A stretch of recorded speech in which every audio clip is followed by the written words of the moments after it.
Okay. Yeah. So anyway, thanks for gathering here on the interwebs, and I hope you're all doing okay in isolation. Mm-hmm. To kick it off, I wanted to ask you about, like, to kind of think back to your first gear that you ever, like musical gear that you ever bought, and to think about how did you know what to get? How did you get the money to buy it? And what did this gear sort of provide to you? Let's say, what could you do with it? Does anyone want to bite off the head? I think when I started, it was a very simple setup. I was looking for the easiest and simplest way to start off with music production. And I remember seeking advice around me, around like my friends and some contacts, and trying to just find something like cheap, or at least within my budget. So I just started with a very simple just laptop and finding like a digital audio workstation, which one, and controllers basically. So I remember I didn't even have like speakers. I just bought like a good headphones, and I went with this setup for a while, and until I started hating the laptop thing, and I wanted to move into like a more hardware approach. So my first piece of gear was an electric guitar. And it was quite disappointed because the thing is that I was learning classical piano from age 4 until 10 or something, and then I rebelled against it, and I asked for, I want to be a drummer. That was my only dream. And because it was so expensive at that time, there was not so much, it was expensive to import from the States and everything. So my parents bought me an electric guitar, and I hated it because I wanted to be a drummer. But then we got along, and I still play the electric guitar. But I don't know, like, I feel that it's strange to think about it because I didn't give too much importance. But now that these past days that I was thinking about, the subject of this panel, I thought, yeah, of course I learned piano because that's what you do as a woman. And because my mother studied piano at the conservatory, and her mother, let's say my grandmother, also played piano. So it's very much a women thing, to learn piano or to learn how to sing, and not so much to play drums. Maybe my generation was a little more free about it, but I don't think the generation of my mother or my grandmother, I don't think that was like even so much imaginable, no? And yeah, but I wouldn't say that that's like a thing in the whole society. I think it's like culturally embedded, like in privileged middle class families, that it's obvious, if you have a daughter, she can learn piano or something like violin, and costume that comes like from hundreds of years ago. Like, I think that's like now that I think about it, I think it's like a colonial thing, because I think somehow like women have been learning how to play, piano and violin and to sing since forever, but it's not like a professional thing. Like my grandma just know how to play because I think it's part of beauty somehow. You can show beauty or by learning these like virtues. Yeah. So that's basically it. But I think nowadays is more normal, to see a lot of women playing electric guitar and stuff. But like it made me think, that it wasn't like that like a few decades ago, and because of Latin America is more conservative than Europe. Like this traditional baggage is even like bigger. Yeah, it's funny. I was just reading up on, there's this article by Pil and Galia Collectief, and it's about gender and music, musical instruments and stuff. And they're writing about exactly that, and they have like some statistics at the basis of this, that vocals and piano are statistically like seen as feminine instruments, and something like drums or electric guitar are chosen by men. And that they say in one Australian research that even at the age as early as 5 years old, already children show these preferences. So it goes really deep, I guess. But I do think, or I wonder, like you're saying, that it's colonial, has a colonial background, and so I wonder whether this particular gendering of which instruments are played by whom, whether that's indeed like comes from a Eurocentric. It totally comes from it, because these women learning piano and violin and to sing, they were like middle class, upper middle class. Like that was like a way to show like elitism in countries in Latin America is divided by how European are you in the scale of Eurocentric.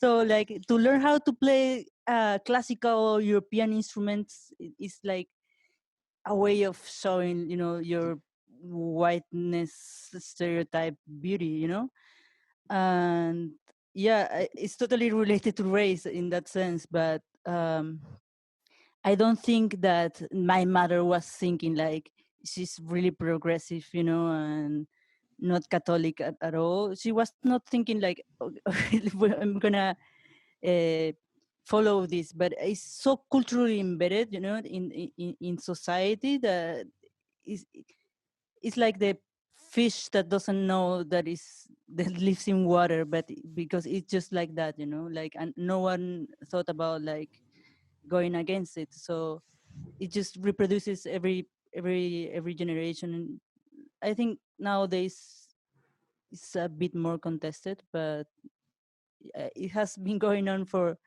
hundreds of years like that, so it's funny because I never thought of it as something colonial, but now that you say that, I started with piano as well when I was young, like around 6, and I realized that it's just what was available. And I realize right now that the conservatory was offering only like violin or piano. And we have just a culture of amazing instruments in Morocco. And I never got any classes from those. I never found anything. If you wanted to learn those instruments, you had to find some kind of expert or specialist and get. Did you finish your sentence, or? No, I was just basically saying that it's interesting because I had the same thing as Ale, that I studied piano and then I got sick of it and I stopped. And but you were also saying like there's all these amazing instruments. Yeah. And it's funny that we have traditional local instruments and music, but that I never even thought of getting lessons from the instruments that are specific to Morocco, because anything that was available and also just common was to do either violin or piano. And there were some classes of Oriental percussions, but then I never thought like I didn't know if there was like some people teaching actually some traditional stuff. I think it was something transmitted within the families and brotherhoods. So, and also a guy thing, like I never seen women playing this music, and it started only recently to have female-only bands playing this folklore from Morocco. It started like a few years ago to have Gnawa bands, only female, or Isawa. Those are like very specific trance music from Morocco. And now we see girls playing them, so it's kind of funny. But I think it was a male-only like practice before. But it is quite interesting how there is this hierarchy of not just instruments but also genres, right? I mean, you have the classical piano, which is probably, I'm not sure if it's still on top of the hierarchy in the Western society, because now with music like rock music is such a part of mainstream culture. But if you look at like electronic music as a genre, I mean, I went to study at perhaps one of the higher institutions of music, and we had a vice principal who didn't believe that electronic music should be considered to be a music genre. Wow. So it's quite interesting how there is this hierarchy, and there's also hierarchy within the electronic music scene, right? You have noise artists who thinks that if you compose music on a laptop, you are less of a noise artist than if you do it on hardware. Or if your synthesizer have keys or not, right? Then you have the modular Eurorack nerds who would be like, no, that's not as good music as we're making. So there's this hierarchy between genres and instruments still.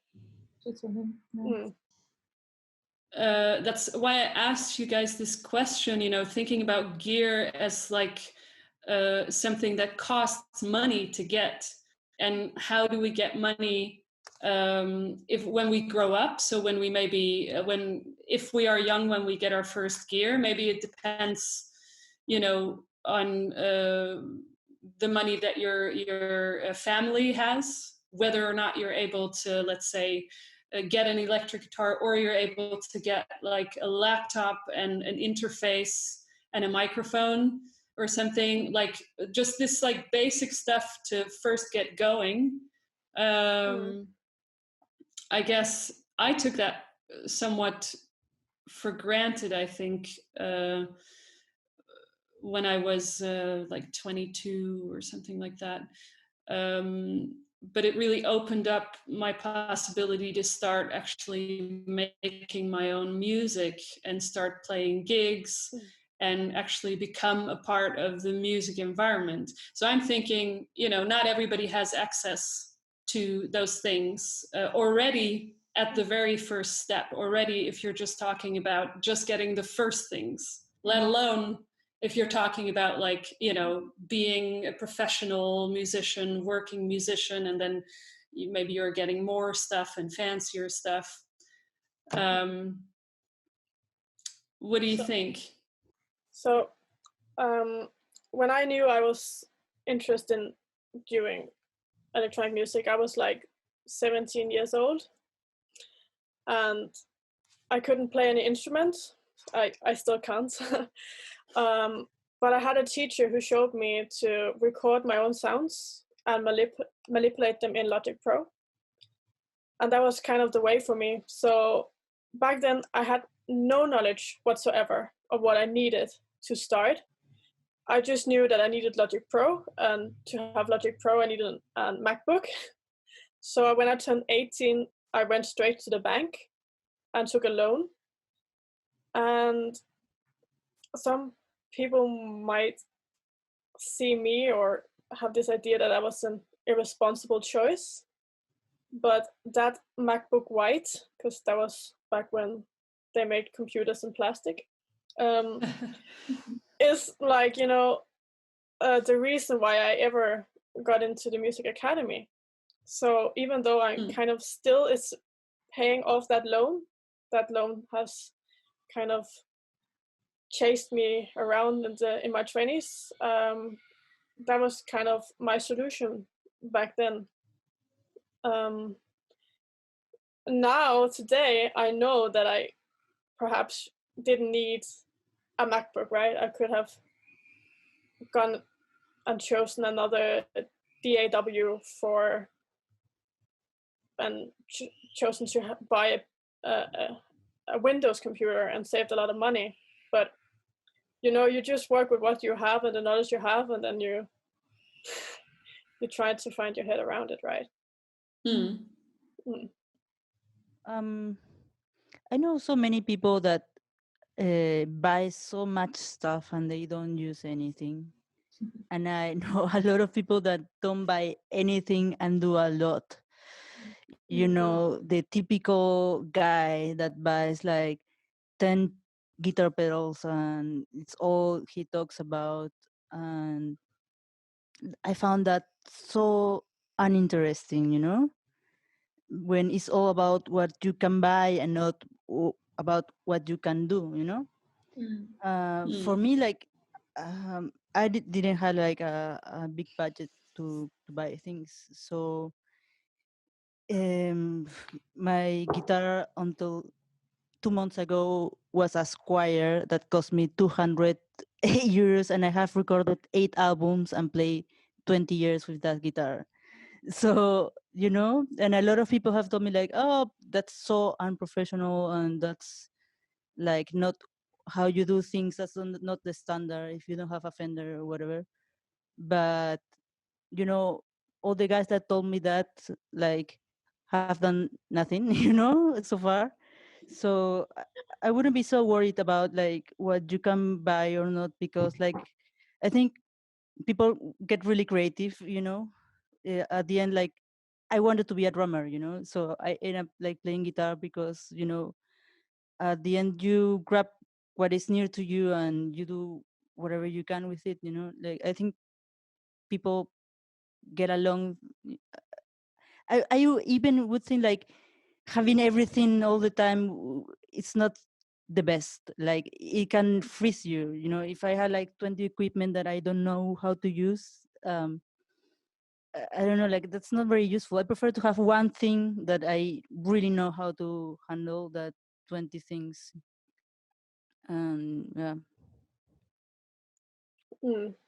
Yeah, I totally agree with that. And also just how time consuming it is to have all those possibilities when you start like exploring. I think when you try to have it very limited, I feel that I have more done when I have a small setup than when I have several. That's why I ended up selling half of it, because we fantasize somehow. We think that the best sounding gear will make our music sound good, but that's not how it works. Or at least you sound a bit generic, because everyone is going to use the best thing, and they'll be like, oh, this sounds really amazing, you should try it. But what makes your work very specific is also, I think, to try to find the right tool, or even build it or tweak it, and until I think the gear evolves with your music. Or yeah, I just feel that's the way it is. It shouldn't be the music that comes out from the gear. It's like a constant friction, and you have to like at some point when I limited everything and ended up with very few objects and just field recordings, I understood better what I was doing than when I had everything plugged in and just spending hours exploring and getting lost into. I mean, it can be nice to explore that way, but I just felt that I was going nowhere. And as soon as I limited, it started becoming more precise and also more clear in my mind where I wanted to head with the sound exploration. But many people are still stuck in this fantasy of like getting very nice sounding stuff to sound clean and good and like so that's why I think field recording is one of the most democratic, if we talk politically strong and powerful, one of the most powerful approach when it comes to reducing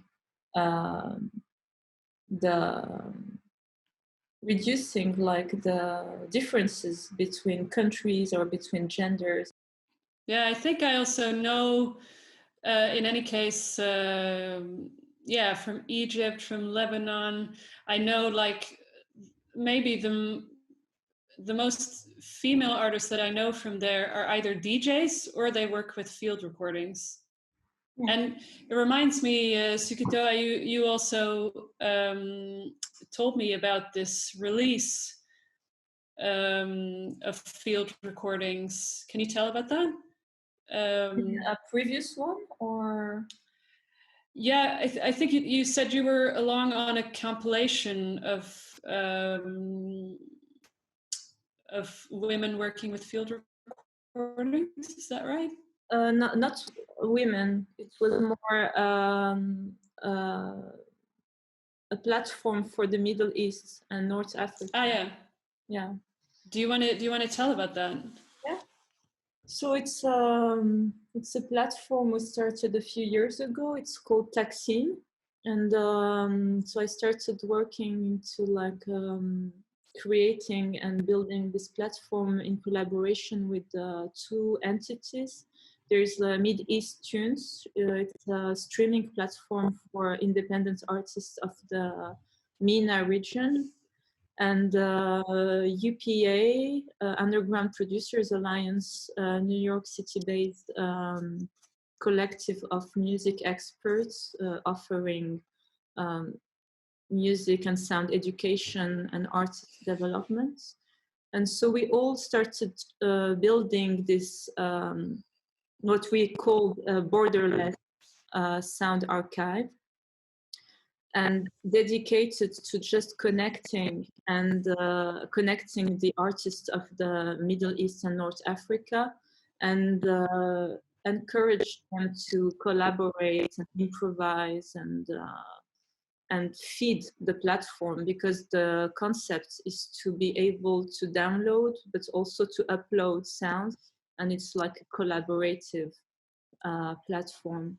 So I think that follows what I was saying. I think the idea of recording was one of the easiest starting points to get people into sound. So just ask them to download an app on their phone and record with their phone, or save some money and buy just a basic recorder.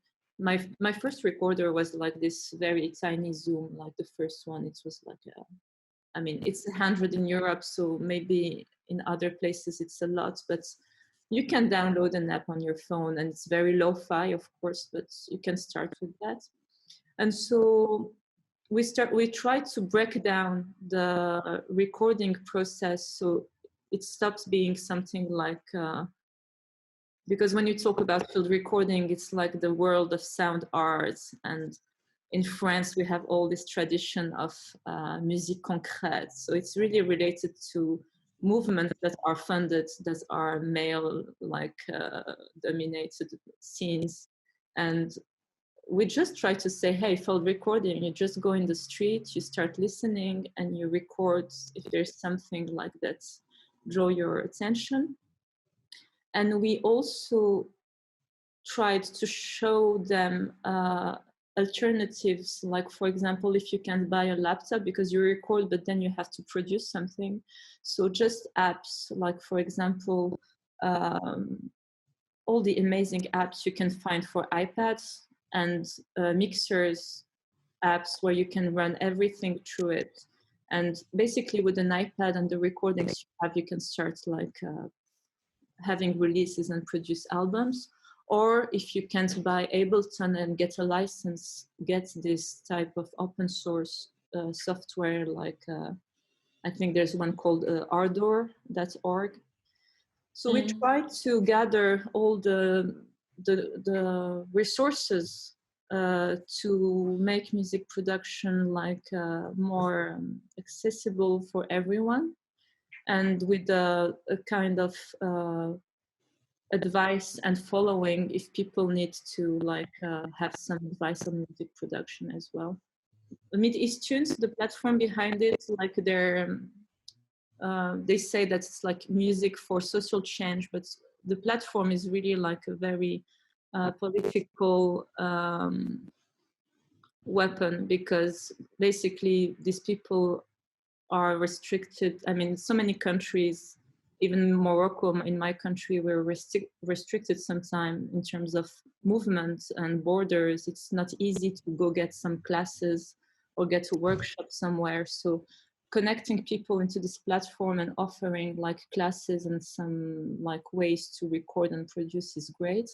But it's also about having regionally sounding material, because when this producer from, let's say, Egypt or Palestine or Morocco, they try to get samples, they're going to get samples produced by European and American producer. It's a very generic sound.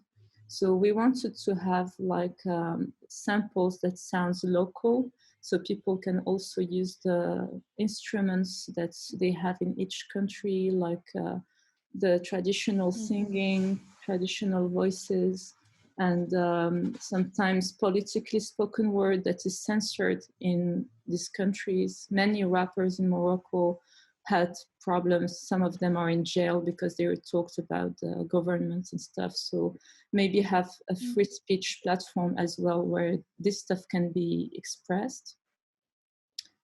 And just to have a music that is reflecting where they are, because sometimes they want to sound like some Western music, but there's like they don't have. Sometimes you don't have the tools. Like when I was in Morocco, I know that there's absolutely nothing for, no initiatives, no budget for culture. So people, they're just like inspired by what they see online, and we need more inspiring like artists in each country to just start like building scenes. Like the scenes needs to start like be more connected to each other. So yeah, I can tell a bit about what they do in Denmark.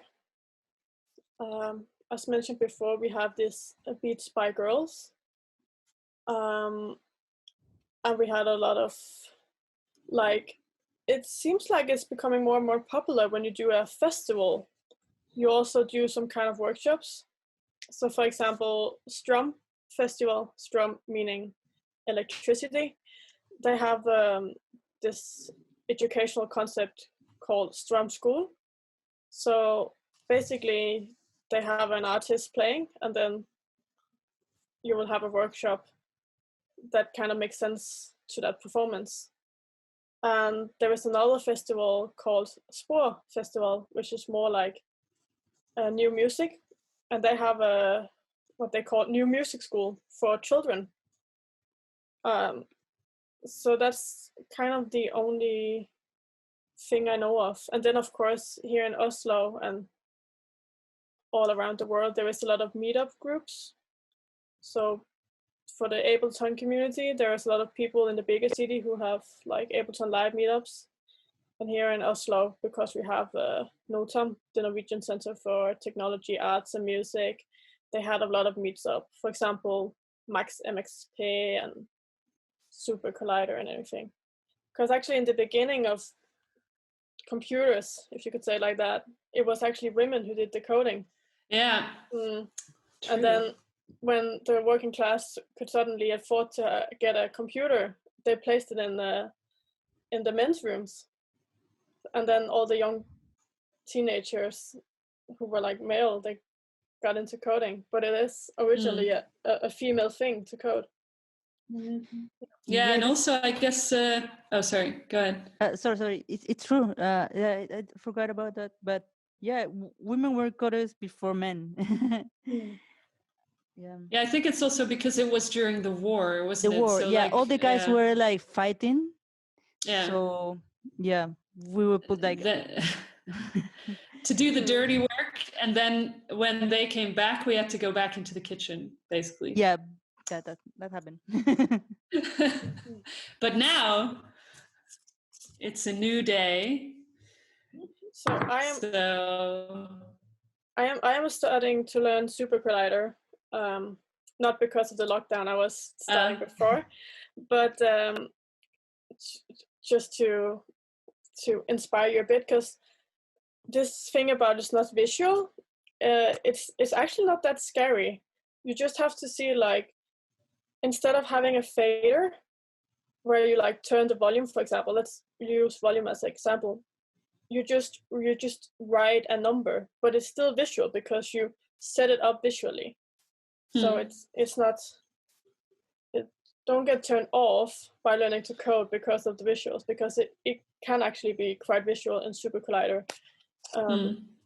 It's just not how we're used to visuals in computer in music making.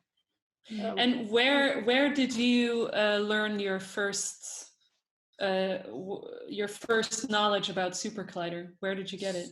So there is a huge community, or not huge, but there's a community in Oslo, and they have SuperCollider meetups. And I went there and I understood perhaps nothing. And then I got this book by Andrea Valle, and I started to read it, and I understood perhaps nothing because it was very abstract. But then a good friend of mine gave me a free PDF. I can send it to you so you can share it with your followers, perhaps, because that is super pedagogical. Let's see if I can see here what it's called. It's called A Gentle Introduction to SuperCollider, and it really, really is gentle. It just takes you, it just takes you by the hand and explains everything you need to know. But sometimes when you sit with these books, they sometimes explain you too much at once. But this one doesn't. It just takes you all the way, and then suddenly they be like, remember when we did that? Here is why. That sounds great. Yeah, I can send Thanks you to for the tip. Yeah. That would be amazing. But that, like, gear can also mean like, it's definitely not the answer to making good music, right? But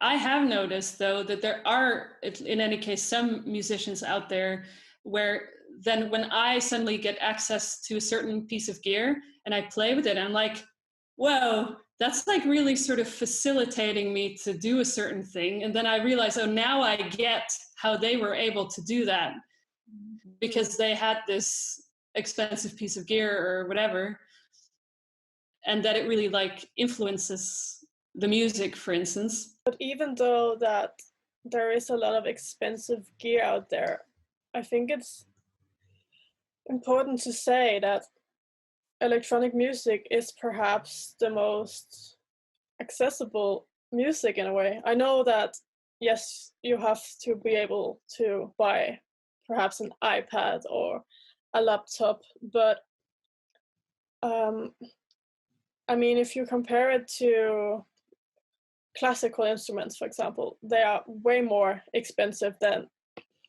any Euro rack. of course depends on how many modules you have, or like talking guitars are also somewhat, it gets more and more expensive the more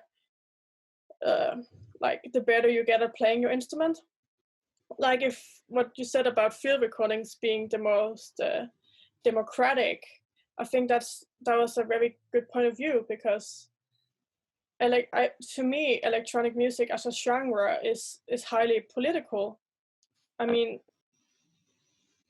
10-20 years ago, when you were political and musician, you would perhaps do punk music in now I'm just comparing to Western society, right? You will do punk music.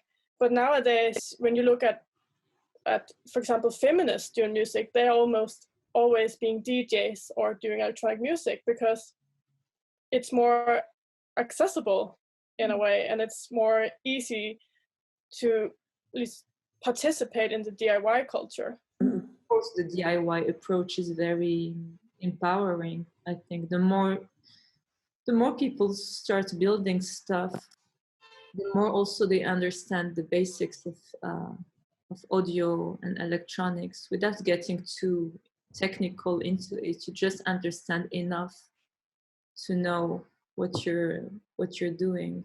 And yeah, I'm also like, so, I mean, but I have to say that it took really a long time before I found out where to even buy things like that, like a breadboard or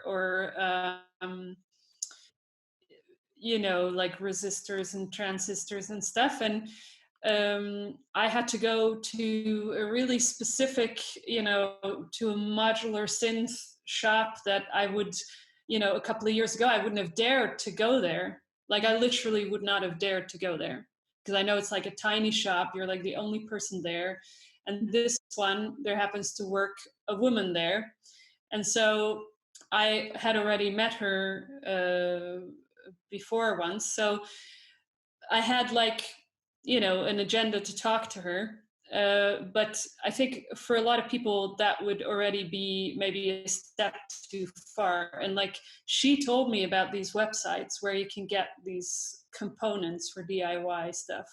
But how, acknowledge those people who maybe don't even manage to get, to that point where they can find out where even to buy that stuff. And then the next question that I'm still trying to figure out is what to buy there. Because you just have all this stuff. I don't know, this resistor, that resistor, I have no clue. So it's a lot of knowledge and information that's already so many hurdles until you get there. So I think actually if you're talking about doing DIY stuff as a workshop type stuff, etc., it's or as a form of activism, let's say, for people who don't have access to expensive gear, then already to give that information of where to go, what to get, to do something simple, like you did in your tutorial, Sukitoa. That's already sort of an activist act in a way, it's you're really giving something then of value. The diversity of the population, it's not reflected in the conservatories in any way. And it was very clear to me that it's an incredibly rigid institution, Mm-hmm. It is what it is, So then, of course, audio communication, there's not a lot of women graduating as in, this niche that is coding and audio, so guys get to be more professional. They get degrees in that thing, and they get better opportunities, and it's a cycle, vicious cycle, no? It starts with education, basically. Yeah, but because I didn't thought that happened actually, because I have a lot of women friends coders, you know. Yeah. So I thought, okay, there's a lot of women life coders and coders in general, programmers. I Self-made. have a bunch. Self-made, or they studied the whole thing? Yeah, but that's the thing. I thought it was kind of not like, I didn't thought that it was equal, like 50-50, but I thought like, okay, maybe it's 20-80 or 30-70. But the thing is that there's a bunch of women that are coders, but this university experience made me think that many of them are self-made more than they don't occupy a lot of the spaces in the academic world, you know. So maybe it's too it's more difficult to handle, like an academic, you know, environment, you know, that is really man-like. Maybe because it's like that, a lot of women just self-learn at home, but that creates all kind of inequalities, you know.